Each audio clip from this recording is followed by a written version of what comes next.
TV news channel. ఈ రోజు మనం వరంగల్ జిల్లా వదనపేట నియోజకవర్గానికి చెందిన 43వ డివిజన్ కి అయితే రావడం జరిగింది. అధ్యక్షుడు అయిన వడపల్లి ప్రకాష్ గారితో ఉన్నాం. నమస్తే సార్, బాగున్నారా? Thank you. ఇంటర్నేషనల్ న్యూస్ కు ధన్యవాదాలు.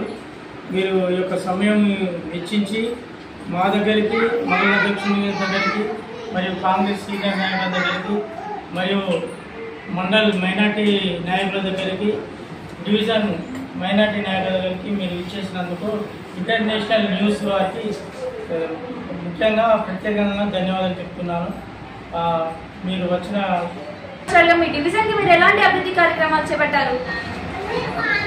మాది వరంగల్ డిస్టిక్ పట్టణపేట నియోజకవర్గం కిలవరంగల్ మండల కాంగ్రెస్ అధ్యక్షులం. మేము గత పివి రంగారావు నుండి దాదాపు 20-30 సంవత్సరాల నుంచి మేము బాల్య దశ నుంచే మా కాంగ్రెస్ పార్టీ అంటే ఒక తల్లి లాంటి పార్టీ.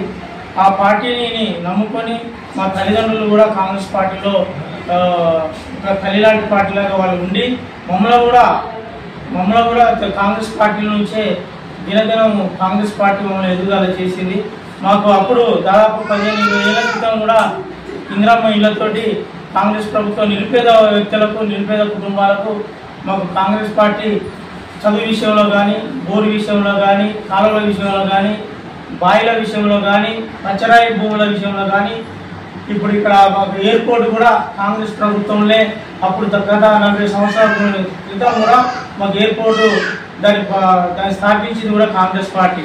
విలేజ్లలో చదువు విషయంలో కానీ, అంగన్వాడీ విషయంలో కానీ, రాత్రి బడుల విషయంలో కానీ ఇవన్నీ చేసింది అంతా కాంగ్రెస్ పార్టీ. ఈ కాంగ్రెస్ పార్టీని ఒక పార్టీలో దాదాపు ఈ పనులను చూసి ఒక ఆర్థిక ఇబ్బందుల నుంచి అయినా కూడా నిరుపేద కుటుంబాలకు, ముఖ్యంగా నిరుపేద కుటుంబాలకు కాంగ్రెస్ పార్టీ సామాజిక వర్గానికి మంచి మేలు చేసిన పార్టీ కాంగ్రెస్ పార్టీ.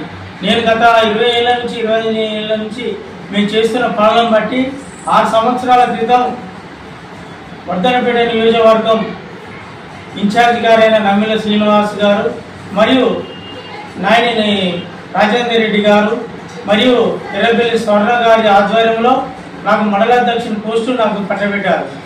అప్పటి నుండి ఇప్పటి వరకు గత అసెంబ్లీ వరకు కూడా గత 2 సంవత్సరాల క్రితం కూడా పార్టీ ఎవరికైతే టికెట్ ఇచ్చిందో మేము పార్టీ ఆదేశాల నుంచి మేము గౌరవ నాగరాజు గారి ఎమ్మెల్యే గారికి టికెట్ వస్తే వెన్నంటి నుండి ఆ యొక్క కాంగ్రెస్ పార్టీని మా నియోజకవర్గంలో అత్యధిక మెజార్టీతో మేము గెలిపించుకొని ఇప్పుడు కూడా ఈ యొక్క కార్యక్రమాలు ఈ యొక్క 2 సంవత్సరాల నుండి కూడా ప్రతి డివిజన్లో, ప్రతి మండలంలో, ప్రతి మా యొక్క సొంత డివిజన్లో కూడా కాలువలు కానీ, డ్రైనేజీ విషయంలో కానీ, సీసీ రోడ్ల విషయంలో కానీ, మన సీసీ కెమెరాలు కానీ, మన సన్న బియ్యం కానీ, మనకు కావాల్సిన 500 బోనస్ కానీ, 2,000 రూపాయల 2 లక్షల రూపాయల రుణమాఫీ కానీ, ఇలాంటి ఎన్నో మేము చేయని హామీలు ఇవన్నీ కూడా కాంగ్రెస్ పార్టీ ముందంజలో ఉండి ఈ యొక్క సంక్షేమ కార్యక్రమాలు చేస్తున్నాం.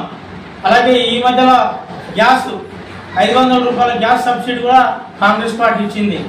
200 యూనిట్ కరెంటు 200 యూనిట్ కరెంటు కూడా కాంగ్రెస్ పార్టీ ఇచ్చింది. ఎక్కిన 3-4 నెలల క్రితం 3-4 నెలలు కాకముందే 60,000 ఉద్యోగాలు ఇచ్చిన party Congress party. Okay sir, మీ డివిజన్లో ఎలాంటి సమస్యలు ఉన్నాయి? మా డివిజన్లో ప్రస్తుతానికి జక్కలోద్దిలో వెళ్ళే దారిలో కొంత రోడ్డు కబ్జాకు గురైంది. గౌరవ మా ఎమ్మెల్యే గారు, కలెక్టర్ గారు, కమిషనర్ గారు అందరూ వచ్చి దాన్ని విజిట్ చేశారు. కొంత ఈ యొక్క వర్షాకాలం వల్ల అక్కడ ఏం చేయలేకపోతున్నాము. ఈ యొక్క 2 నెలల తర్వాత ఆ యొక్క సమస్యను పరిష్కరిస్తామని చెప్పి కలెక్టర్ గారు హామీ ఇచ్చారు. అలాగే కొంత రోడ్లు, ఇంకా సీసీ రోడ్లు, ఇంకా 2-3 మసీద్ సైడ్ పోయే రోడ్లు ఉన్నాయి. అవి కూడా ఈ 2-3 నెలల్లో కంప్లీట్ అవుతాయి. దాదాపు మాకు స్ట్రీట్ లైట్లు కానీ, రోడ్లు కానీ, సీసీ రోడ్లు కానీ మ్యాక్సిమం 80-85% అది డెవలపింగ్లో ముందంజలో ఉంది మా డివిజన్. సార్, మళ్ళీ లోకల్ బాడీ ఎలక్షన్ జరగబోతుంది. మళ్ళీ మీరు నామినేషన్స్ వేయాలనుకుంటున్నారా? ఒకవేళ నామినేషన్స్ వేసి విన్ అయితే మీ ప్రజలకు మీరేం చేయాలనుకుంటున్నారు? సరైన న్యాయం చేయాలని అనుకుంటున్నారా? మా యొక్క స్థానిక ఎన్నికల్లో మేము మా పార్టీ మా హైకమాండ్ చేసిన అభివృద్ధి కార్యక్రమాలే మమ్మల్ని గెలిపిస్తాయి. ముఖ్యంగా ఇప్పుడు స్థానిక ఎలక్షన్లలో ప్రతి విలేజ్లో కానీ ప్రతి మండలంలో కానీ మేము మొన్న సర్వేకి పోయాము. సర్వేలో దాదాపు 90% మా యొక్క కాంగ్రెస్ పార్టీ విజయకేతను మేము ఎగిరిస్తున్నది. ముఖ్యంగా మీరు అడిగిన దాంతో పాటు 47వ డివిజన్లో ఒకవేళ కార్పొరేట్ టికెట్ మా హైకమాండ్ కనుక పరిశీలించి ఎవరు అయితే పని బాగా చేస్తారో ప్రజల మధ్యలో ఎవరు ఉంటారో వాళ్ళని గుర్తించి ఎంక్వైరీ చేసి వాళ్ళ టికెట్ ఇస్తే మాత్రం తప్పకుండా ముందంజలు ఉంటారండి. ఓకే సార్, మా ఛానల్ ద్వారా ఇంకెవరికైనా చెప్పాలనుకుంటున్నారా? గౌరవ మా ముఖ్యమంత్రి గారు ఈ యొక్క 3 నెలల నుండి వర్షాలు లేవని చెప్పి ప్రజలు ఎంతో ఉత్సాహపడారు. గత నెల నుండి వర్షాలు వద్దనే పరిస్థితికి తీసుకొచ్చాము. అంటే దాదాపు ఈ యొక్క కాంగ్రెస్ పార్టీ పేదల పార్టీ కాబట్టి పేదలను దేవుడు హరించి భగవంతుడు మంచి కాలాన్ని అనుగ్రహించాడు. ఈ యొక్క కాలంలో ప్రతి పేదవాడు ప్రతి రైతు వారికి అందరికీ మంచి జరగాలని కోరుకుంటూ ఈ యొక్క సమయం ఇచ్చిన ఇంటర్నేషనల్ న్యూస్ వారికి ప్రత్యేకంగా ధన్యవాదాలు చెప్పుకుంటూ ముగించుకుంటున్నాను. Thank you everybody.